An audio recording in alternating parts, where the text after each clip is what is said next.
Hello, Zach. Welcome to this episode of Today on Wall Street. We're so great to have you here today with us. So, Zach, you are the founder and CEO of Young China Group. You're also the author of the acclaimed book, Young China. And before we get started, can you first tell us a little bit about yourself and Young China Group? Specifically, what inspired you to write about the young generation of Chinese? Absolutely. First, thanks so much for having me. It's a pleasure to join you, Lizzie. The first time I stepped foot in China was about 10 years ago, 11 years ago, actually, almost exactly. I'm 31 now. And I was an exchange student at the University of Hong Kong from Columbia, and went because I was a big science fiction fan. It sounds a little bit silly, but I was obsessed with the idea of understanding the future and seeing what the future might look like. And so when I was deciding where to study abroad, you look at Europe and it looks like a bunch of history lessons, beautiful history lessons, but history lessons. And you look at the pamphlets for China and Hong Kong and it looks like sort of the cover of the science fiction books I like to read. My interest became more substantial when I went to Hong Kong, was traveling pretty extensively into Shenzhen. I was part of a robotics team, so I would be going to Shenzhen on the weekends and throughout the rest of mainland China. And that's when I realized, as I'm sure you have with some of the work that you're doing, Lizzie, that the China that gets described to us in the Western media, particularly government focused, honestly, that's what most of the ink is used on, writing about the Chinese government, was a lot different than the China I was experiencing on the ground. And I started to think of that as the difference between old China and young China, the difference between old stereotypes, old understandings of China, old ways of seeing the East in general, versus young China, which of course means both young people as well as this new emerging identity of China today. And so I moved back after school, became really obsessed with the language, thought I would be there for a year or two, and 11 years on, I'm still based in China, though obviously not today, as I'm marooned outside because of the coronavirus. I see. So interesting. And thank you for sharing your perspective. So, when we talk about China, the conventional wisdom seems to be China is a copycat of the world, right? But I recently read one of your HBR feature article. You actually argue that no, China is not only a copycat, it can be surprisingly innovative. And in the paper or in the article, you argue that it's this hyper-adaptive and hyper-adoptive consumers of China that makes China so globally competitive. I wonder if you can sort of elaborate on that idea a little more and introduce us to your findings in that feature article. Absolutely. So the article that came out with Harvard Business Review is trying to shift our focus. The alternative title of the article, by the way, when I submitted this was, "Is innovation overrated?"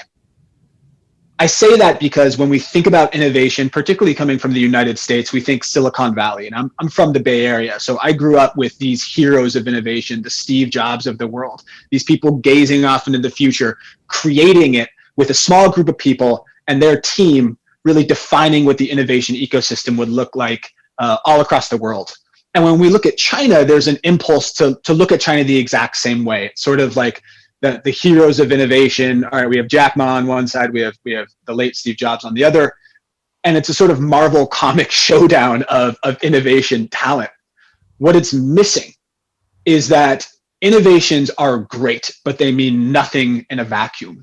And ultimately, it's people's willingness to use them that give them value and impact on the world stage. And what makes China's innovation ecosystem unique is not its innovators, who are increasingly good. I think of it as innovation parity. China is increasingly reaching innovation parity with the West.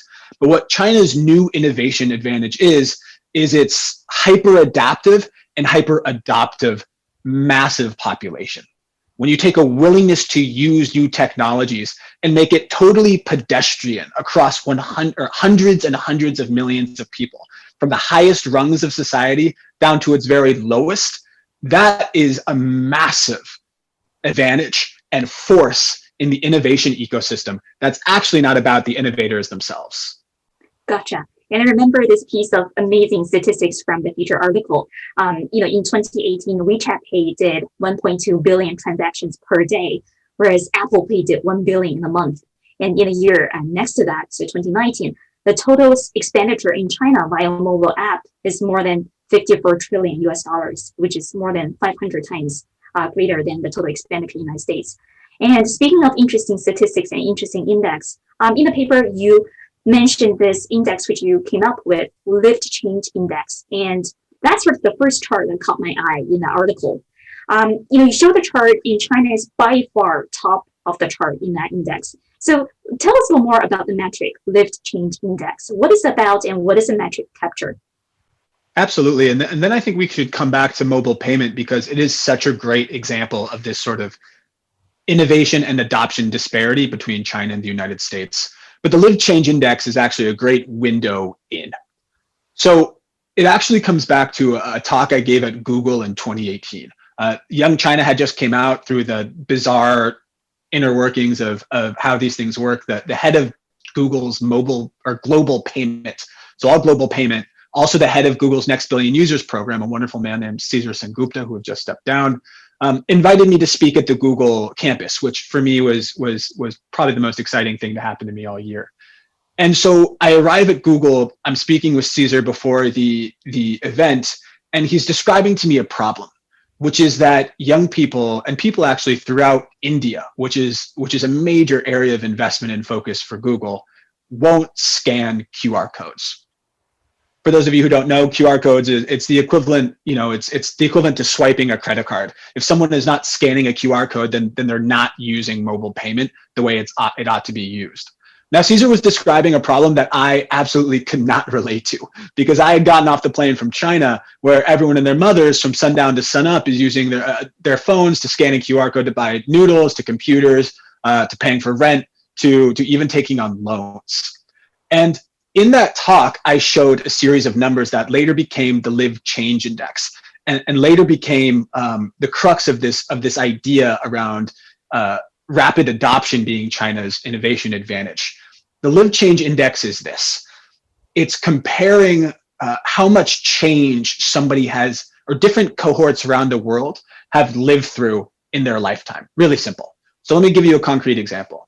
I'm born in 1990. I'm the beginning of the post-90s generation in China. In my lifetime in the United States, I've watched our per capita GDP increase 2.5 times.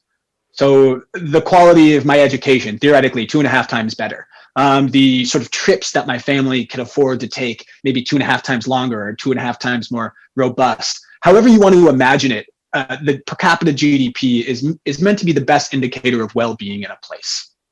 Now, my friends in China, born that exact same year, 1990, have watched their per capita GDP increase 32 times in their lifetime. At first, when I did this math, I thought, okay, maybe it's just a developing country thing. What about India? Well, India was only 6 times in the exact same amount of time. You look at Brazil, BRICS nations, right? 3.2.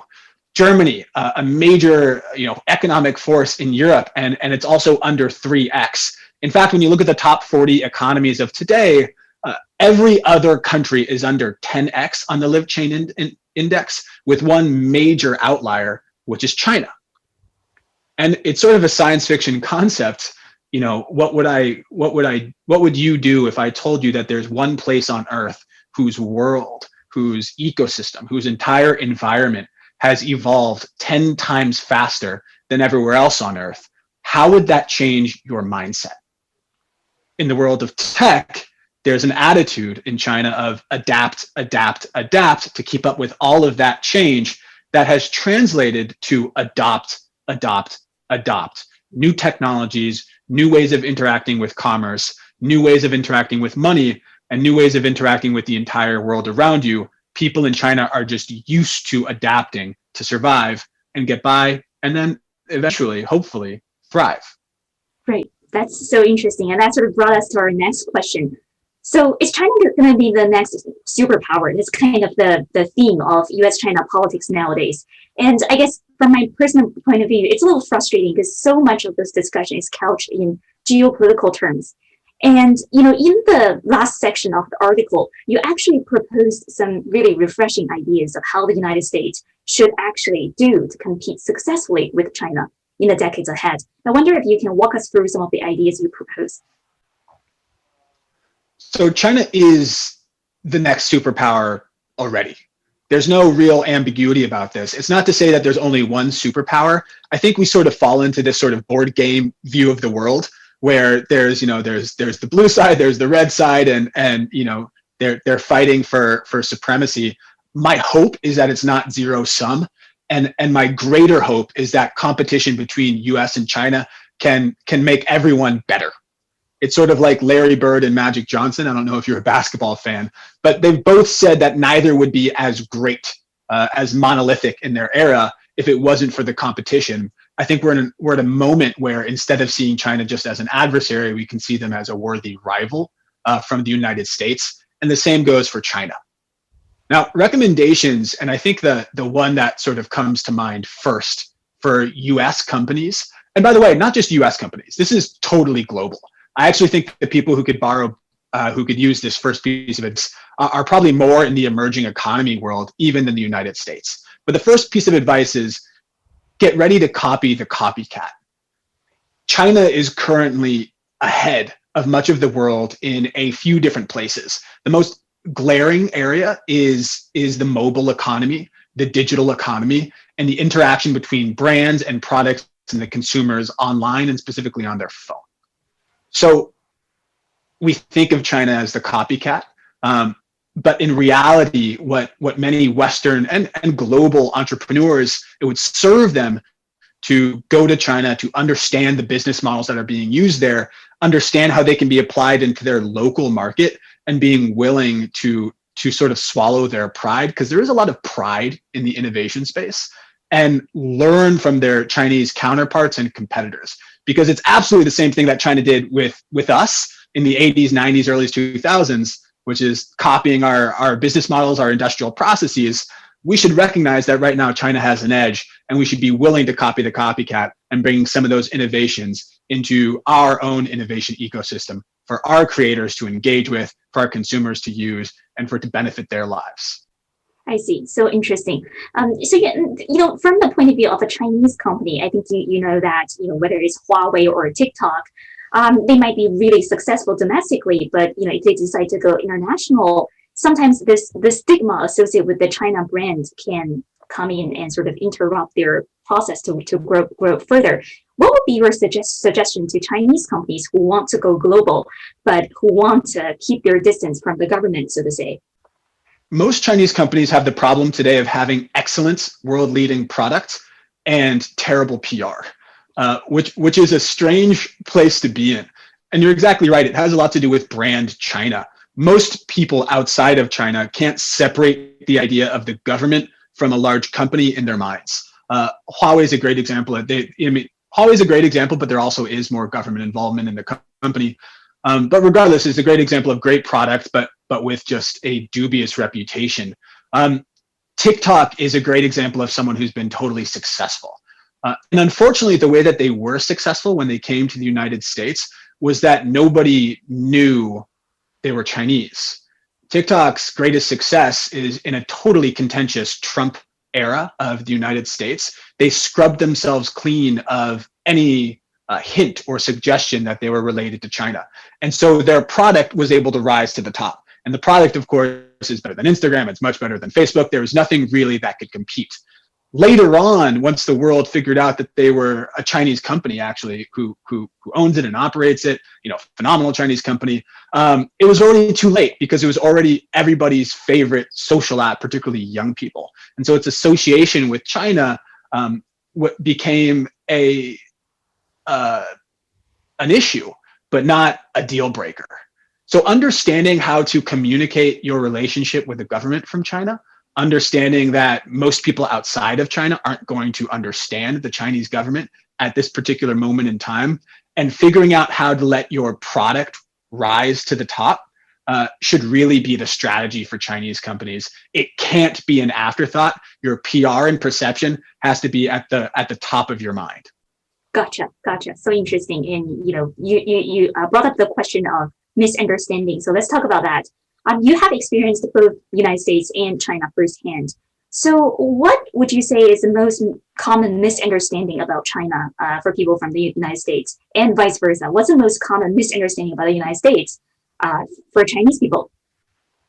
I would start this by saying, and I'm not trying to ingratiate myself for China here, but there's a real understanding deficit. China has the attitude of the underdog. In the 80s and 90s, America was the city on a hill. China was aspiring towards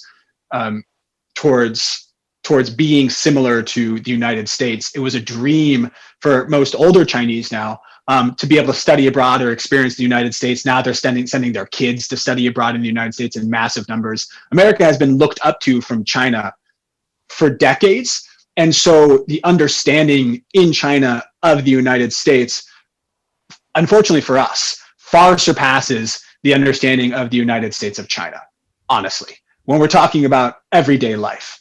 Because again, in the media, the only thing really under the microscope is government, and most coverage of the Chinese government is bad and scary to many Americans. So starting from there are 300 million English learners in China. There's about 2 million Chinese learners in the United States. If language is the sort of keyhole into a culture, we've got a lot of work to do.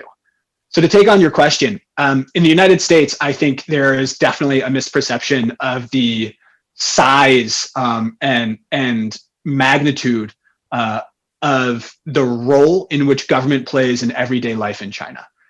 When you're in China, when you're operating within that ecosystem, and particularly if you've never left that ecosystem to begin with, there's not a feeling of a sort of big brother over your shoulder. You don't feel like your messages are being read unless you're speaking about a few contentious issues. But for the vast majority of people, it doesn't really impact their lives at all, which for Americans is almost impossible to contemplate. Another, in the business sector, massive misunderstanding is, of course, on the topic of innovation. China is a copycat. They're not original thinkers. There's a Confucian style of education, which means that people can memorize, but they can't create. And that might have been true a decade ago. In fact, there was a Harvard Business Review article written in 2014 by great luminaries in the China space from Harvard that explained why China can't innovate. That might have been true in 2014, but again, because of this lived change index and the globally unique pace of change in China, stereotypes also expire faster in China than other places in the world. So those are two big ones in the US misunderstanding China space. The China misunderstanding the US space is an interesting one. And I have to think about it a little bit. I will say that the greatest misunderstanding might be a lack of understanding, and sort of using the few touch points, particularly Western media, the TV shows that come in. I'm talking about average Chinese. There's about 10% of the population that has a passport and has traveled, and many Americans interact with sort of the most global, worldly parts of the Chinese population. But for a lot of the people who don't leave the country, most understanding of America is informed by the news and TV shows. And so there are racial stereotypes. There are expectations around Americans, stereotypes towards China that are likely actually totally outdated and maybe poorly informed to start with. But that's just because information sources aren't as good as they ought to be. It's not necessarily for lack of trying. And the final question of the day. So you've also interacted with both young people in the United States and young people in China. How would you compare the generation of young people in both countries, let's say millennials and people who were born after that? It's an enormous question. And of course, it's very difficult to generalize across massive populations. But that's not really a fun answer, so we're going to give it a try anyways.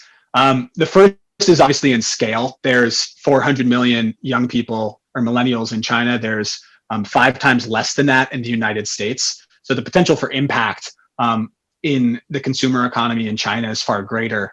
Second, again, trying to think of this in a more business context, the way that finances flow in between families, I think of it as intergenerational financial fluidity, is maybe the greatest differentiator between the US and China. In the United States, there's this idea that you should sort of strike out on your own and you should be independent. And you could see that most of the wealth in the United States and consumer power is actually still organized around baby boomers. So around sort of the 60 plus generation. Those are the people who have the money. In China, because of demography and because of tradition, they have sort of an upside down demographic pyramid. You have 4 grandparents for 2 parents for 1 child. And that upside down pyramid actually works like a funnel. So it's a downward funnel for attention. It's a downward funnel for dreams, that dream to study abroad I mentioned before. It's also a downward funnel for finances. So the older generations in China don't see the point of wealth, of accumulating wealth as keeping it. They are far more willing to share wealth and financial ability with their children and their grandchildren. And so you have a younger generation in China who, even though they make a lot less than their American counterparts, are far more generationally enabled through their spending power because of this intergenerational financial fluidity. It's way different in China versus the United States. I see. So interesting. So those are all the questions I have for the day, but those are terrific insights. I'm sure our audience will learn a lot from you, and also make sure to include a link to your website as well as to your book, so interested audience can take a further look. But thank you so much, Zach, for your time. Thank you so much.